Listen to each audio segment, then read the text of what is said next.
Magkano ang kailangan mo para lang lubayan ang anak ko? 1 milyon? 2 milyon? O 10 milyon? Grabe naman kayo, ma'am.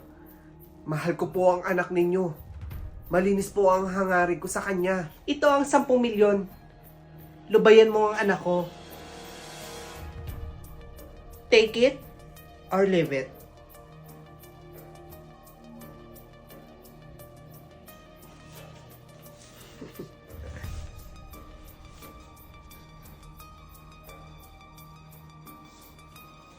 Hindi ka ba talaga nakukonsensya, Rigor? Ang dami mo nang nalulokong tao. Nang dahil dyan sa modus mo. Bakit? Ninakaw ko ba to? Kahit na. Niloloko mo pa rin sila. Huwag kang magulo dyan, Gio. Kung gusto mo, gayahin mo na lang ako. Ang dami-dami pong sinasabi dyan eh. Matakot ka sa karma mo.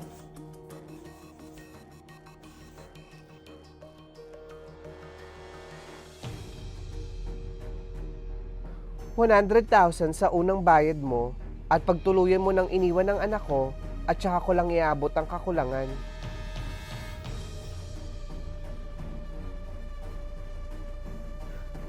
Ano to? 1 milyon lang ho? Gawin niyo 5 milyon. Dahil kung hindi, sasabihin ko sa anak ninyo na handa niyo akong bayaran para lang iwan siya. O sige, babaguhin ko ang cheque. Gagawin ko 5 milyon. Yun naman pala eh. Madali ho kayong kausap. Bayaran niyo ako at handa akong iwan ang anak ninyo. Anong babayaran? Kahit isaksak mo pa sa baga mo yung anak ko, sayong-sayo na yan. Walang silbi yan. Kahit tulog lang sa bahay, ni maghugas ng pinggan, napakatamad. Sayong-sayo na yan, iho. Saan ka pupunta? Kinakausap pa kita.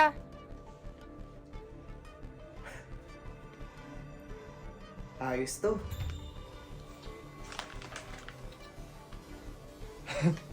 Mukhang big time na naman yung naloko mo ah. Oo nga pre. Kaso, nagtataka ako sa huling biktima ko eh. Alam mo ba, handa niya daw akong bayaran. Basta, huwag ko lang daw iwan yung anak niya. Alam mo yun, makakapagbagong buhay na ako. Kasi, isang tapo na lang ang lolokohin ko. Ha? Bakit daw? Rigor, handa akong magbayad. Huwag mo lang iwan yung anak ko. Magkano ba ang kailangan mo? 1 milyon? 2 milyon? Kahit magkano, magsabi ka lang, Rigor. Yun na nga yung pinagtataka ko eh. Pero, wala naman silang nababanggit. Ang sabi lang nila, doon na daw ako tumira sa kanila mamaya. Mamaya na nga ako maglilipat eh. Mukhang masama yung kutob ko dyan ah. Mag-iingat ka lang lagi.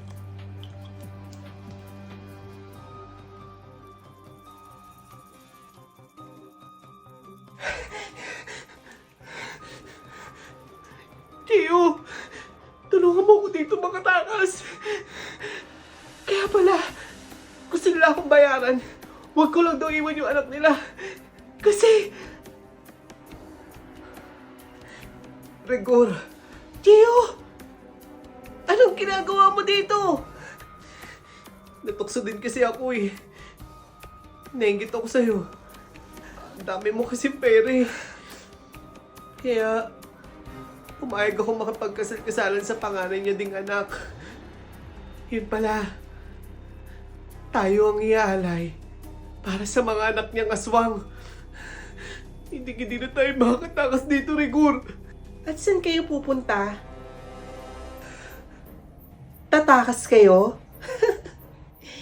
Hindi na kayo makakatakas sa lugar na to. Hindi ba't binayaran ko na kayong dalawa? Pasensya na kayong dalawa ha. Pero naghihintay na kasi yung mga anak ko eh. Kailangan niya nilang kumain. Happy birthday mga anak.